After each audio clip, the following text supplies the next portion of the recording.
اللہ تبارک و تعالیٰ کے ببرکت نام سے ابتدا ہے جو دلوں کے رازوں سے خوب واقف ہے۔ السلام علیکم دوستو، welcome on S G A stories. دوستو، آج ہم آپ کو حاتم طائی کا وہ واقعہ سنائیں گے جب حاتم طائی کی بیوی نے حاتم طائی کی سخاوت سے تنگ آ کر حاتم سے طلاق لے لی۔ پھر اس حاتم طائی کی بیوی کے ساتھ کیا ہوا، اس ویڈیو میں آپ اس بدذات عورت کا انجام دیکھیں گے۔ دوستو، آپ لوگ جانتے ہیں کہ حاتم طائی کا نام سخاوت کے ساتھ لیا جاتا ہے۔ آپ لوگوں نے حاتم طائی کے بارے میں پہلے بھی کچھ سن رکھا ہوگا کہ حاتم طائی کتنا بڑا سخی تھا اور کتنا بڑا خدا ترس تھا۔ حاتم طائی کے بارے میں بہت سی کہانیاں بیان کی گئی ہیں، اور اگر ان کہانیوں میں سے مبالغہ آرائی نکال بھی دی جائے تو حقیقت پھر بھی یہ بچ جاتی ہے کہ حاتم طائی اپنے وقت کا بہت بڑا سخی تھا۔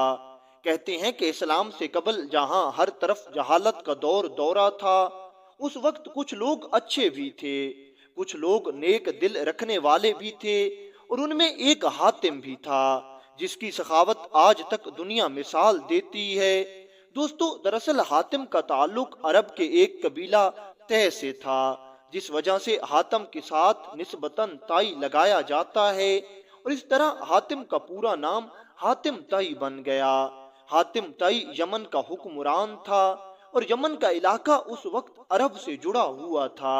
اس وقت ملک عرب پر نوفل نامی بادشاہ حکومت کرتا تھا، اور یہ نوفل بادشاہ حاتم کی اس سخاوت اور حاتم کی شہرت سے حسد کرتا تھا، کیونکہ اس کے دربار میں پہنچنے والا ہر فرد اور ہر آدمی اس کو حاتم کے بارے میں ضرور بتاتا اور حاتم کی تعریف بھی کرتا تھا۔ بہت سے لوگ تو حاتم طائی کے در سے فیض یاب ہوئے، اور بہت سے لوگوں کو حاتم طائی نے مال و دولت سے نوازا تھا، لیکن کچھ لوگ ایسے بھی تھے جو فقط حاتم کا امتحان لینے کے لیے حاتم کے پاس جاتے تھے۔ اسی طرح کہا جاتا ہے کہ ایک مرتبہ ایک شخص حاتم کا امتحان لینے کے لیے حاتم کے پاس گیا۔ اب اس شخص نے سنا ہوا تھا کہ حاتم کے پاس ایک انتہائی اعلیٰ نسل کا عربی گھوڑا ہے اور اس کی قیمت بہت زیادہ ہے۔ اس شخص نے سوچا کہ میں حاتم کے پاس مہمان بن کر جاؤں گا اور حاتم سے وہ عربی گھوڑا مانگوں گا، کیونکہ حاتم در پر آئے ہوئوں کو خالی واپس نہیں بھیجتا، اس لیے وہ عربی گھوڑا مجھے مل جائے گا۔ چنانچہ یہ شخص اس قیمتی عربی گھوڑے کے لالچ میں اور حاتم طائی کا امتحان لینے کے لیے حاتم کے پاس مہمان کے طور پر پہنچ گیا۔ کہتے ہیں کہ حاتم طائی اس وقت شکار کھیلنے کے لیے نکلا ہوا تھا، لیکن اتفاق سے حاتم کافی دیر تک شکار کھیلتا رہا، لیکن اسے شکار نہ ملا۔ جب شام کے قریب حاتم طائی تھکا ہارا خالی ہاتھ واپس گھر آیا تو حاتم کو اس کے نوکروں نے بتایا کہ حضور، آپ کے پاس ایک مہمان آیا ہوا ہے۔ حاتم نے جیسے ہی مہمان کے بارے میں سنا تو حاتم سخی تھا، اس نے فوراً اپنے ملازموں اور نوکروں کو حکم دیا کہ مہمان کے لیے کھانا پکایا جائے۔ حاتم طائی کا یہ حکم سن کر ملازم حاتم کو کہنے لگے، حضور، کھانا تو تیار ہو جائے گا، لیکن آج کھانے میں گوشت نہیں بن سکے گا، کیونکہ ہمارے پاس کوئی تازہ گوشت نہیں ہے اور حضور بھی خالی ہاتھ واپس آئے ہیں، اس لیے آج مہمان کی مہمان نوازی سالن میں گوشت کے بغیر کی جائے گی۔ اب حاتم اتنا بڑا سخی تھا، اس کو یہ بات زیب نہیں دیتی تھی کہ اس کے دسترخوان پر کوئی مہمان آئے اور اس کے سامنے گوشت کا سالن نہ پڑا ہو۔ حاتم طائی کافی دیر سوچتا رہا کہ آخر کیا کیا جائے۔ پھر آخر کار حاتم نے اپنے ملازموں کو حکم دیا کہ میرا وہ قیمتی اعلیٰ نسل کا عربی گھوڑا جو مجھے بہت مقبول ہے اور مجھے بہت عزیز ہے، وہ ذبح کر کے اس کا گوشت میرے مہمان کے آگے پیش کیا جائے۔ اس وقت حاتم نے جب یہ فیصلہ کیا تو حاتم کے لیے یہ بات بہت ہی پریشانی والی تھی، کیونکہ حاتم اپنے اس گھوڑے کو بہت عزیز اور محبوب رکھتا تھا، لیکن خیر حاتم کو اپنے گھوڑے سے زیادہ اپنے گھر آئے ہوئے مہمان عزیز ہوتے تھے۔ حاتم طائی نے اپنا وہ قیمتی اعلیٰ نسل کا عربی گھوڑا ذبح کیا اور اس کا گوشت بنا کر اس مہمان کو پیش کیا۔ حاتم طائی نے مزید کھانے بنا کر اس کے سامنے پیش کیے اور اس کی خوب خدمت کی۔ مہمان نے کھانے کھائے اور حاتم تائی کا شکریہ ادا کیا۔ صبح کو جب اس مہمان نے حاتم سے اجازت مانگی تو باتوں باتوں میں یہ مہمان حاتم تائی سے کہنے لگا، حضور میں نے آپ کی بہت شہرت سنی ہے اور میں آپ سے ایک چیز مانگتا ہوں، کیا آپ مجھے وہ عطا کریں گے؟ اتنا سنتے ہی حاتم تائی اپنے مہمان سے کہنے لگا، آپ حکم کریں، آپ کو کیا چیز ضرورت ہے؟ میرے پاس اگر موجود ہوئی تو میں وہ تمہیں دے دوں گا، اگر تمہیں میری جان ضرورت ہوئی تو میں اعتراض نہیں کروں گا۔ یہ مہمان کہنے لگا، حضور آپ کے پاس موجود ہے لیکن شاید آپ مجھے عطا نہیں کریں گے کیونکہ وہ بہت ہی قیمتی اور مہنگی چیز ہے۔ دوسری طرف بھی حاتم تھا، یہ اپنے مہمان سے کہنے لگا، تم بے فکر اور بلا جھجک مانگو، میں تمہیں وہ چیز عطا کر دوں گا۔ یہ سن کر یہ مہمان کہنے لگا، حضور مجھے آپ کا وہ اعلیٰ نسل کا عربی گھوڑا چاہیے جو آپ کو بہت عزیز ہے۔ یہ سن کر حاتم تائی تھوڑا افسردہ ہوا۔ حاتم تائی کے چہرے پر پریشانی کے آثار دیکھ کر یہ شخص حاتم تائی سے کہنے لگا، مجھے لگتا تھا کہ شاید آپ مجھے اپنا وہ عزیز اور قیمتی گھوڑا نہیں دیں گے، کوئی بات نہیں، میں خالی ہاتھ چلا جاتا ہوں۔ یہ سن کر حاتم تائی اس شخص سے کہنے لگا، میاں دراصل بات وہ نہیں جو تم سوچ رہے ہو، بات یہ ہے کہ اگر کل شام کو تم مجھے یہ بتاتے کہ تمہیں وہ گھوڑا ضرورت ہے تو پھر تو میں تمہاری ضرورت پوری کر دیتا، لیکن اب میرا گھوڑا میرے پاس نہیں رہا۔ اس شخص نے حیران ہو کر پوچھا، کل شام کو تھا تو آج صبح کو کہاں چلا گیا؟ وہ اتنا قیمتی اور اعلیٰ نسل کا گھوڑا آپ نے کہاں کیا؟ تو پھر حاتم نے اس شخص کو ساری داستان بتا دی کہ رات کو میرے پاس تازہ گوشت نہیں تھا اور میں شکار سے خالی ہاتھ واپس آیا تھا اور میں نہیں چاہتا تھا کہ میں اپنے مہمان کو گوشت کھلائے بغیر بھیج دوں، اس لیے میں نے رات کو وہ گھوڑا ذبح کر کے تمہیں کھلا دیا ہے۔ پھر فوراً حاتم تائی نے اپنے غلام کو کہا کہ ایک اشرفیوں کی تھیلی لے آؤ۔ غلام اشرفیوں کی تھیلی لے کر حاتم کے پاس آیا تو حاتم نے یہ اشرفیوں سے بھری ہوئی تھیلی اس اپنے مہمان کو دی اور حاتم کہنے لگا، یہ اشرفیاں لے جاؤ اور ان اشرفیوں سے تم اس سے بھی زیادہ قیمتی گھوڑا خرید لینا۔ اب اس مہمان نے جب حاتم کی ساری بات سنی تو یہ حاتم کی سخاوت سے بہت متاثر ہوا اور یہ مہمان حاتم تائی کے گن گاتا ہوا یہاں سے چلا گیا۔ دوستو دوسری طرف عرب کا بادشاہ نوفل حاتم کی اس شہرت اور مقبولیت سے بہت زیادہ حسد کرنے لگا تھا۔ نوفل کا یہ خیال تھا کہ اگر یوں ہی حاتم کی شہرت اور مقبولیت میں اضافہ ہوتا گیا تو ان قریب لوگ حاتم کی طرف مائل ہو جائیں گے اور کوئی مجھے بادشاہ نہیں مانے گا۔ اس لیے اس نے اپنی جلن میں ایک مرتبہ اپنے سپاہی کو ڈھیر ساری دولت کا لالچ دے کر اس سپاہی سے کہا کہ تم جاؤ اور حاتم تائی کو قتل کر دو، اس کے بدلے میں تمہیں وزارت دوں گا اور بہت سارا انعام بھی دوں گا۔ اب یہ سپاہی طاقتور تھا اور ساتھ میں لالچی بھی تھا، اس نے فوراً نوفل کی بات مان لی اور اس نے نوفل سے وعدہ کیا کہ یہ حاتم تائی کو قتل کر کے اپنا انعام آپ سے وصول کرے گا۔ پھر کیا تھا، یہ سپاہی سوچنے لگا کہ میں کسی طرح کر کے حاتم تائی کو قتل کروں۔ دوسری طرف حاتم تائی ایک بہادر اور نیک دل سخی انسان تھا۔ حاتم تائی نے کبھی اپنے پاس پہرے دار اور حفاظت کرنے والے محافظ نہیں رکھے کیونکہ حاتم جانتا تھا کہ موت جب آئے گی تو پہرے دار اسے بچا نہیں سکیں گے، اس لیے یہ باہمت حاتم زیادہ سے زیادہ لوگوں کی مدد کرنے میں ہر وقت مصروف رہتا۔ اب اس سپاہی نے یہ ترکیب بنائی کہ میں مہمان بن کر جاؤں گا اور حاتم پر وار کروں گا۔ پھر ایک دن یہ سپاہی مہمان کا روپ دھار کر حاتم کے محل میں پہنچا۔ حاتم نے جیسے ہی اپنے محل میں مہمان دیکھا تو اس کی خوب آؤ بھگت کی اور خوب خدمت کی اور اس کو طرح طرح کی کھانے کھلائے۔ جب رات کو سب سو گئے اور سب گہری نیند میں چلے گئے تو اس سپاہی نے اپنا خنجر نکالا اور حاتم کی کمرے کی طرف بڑھنے لگا۔ جب یہ حاتم کے کمرے میں داخل ہوا تو اس نے دیکھا کہ حاتم اس وقت سو رہا تھا۔ اس نے اپنا وہ تیز دھار خنجر نکالا اور پورے زور سے حاتم تائی پر وار کیا، لیکن خدا کی کرنی ایسی ہوئی کہ اسی وقت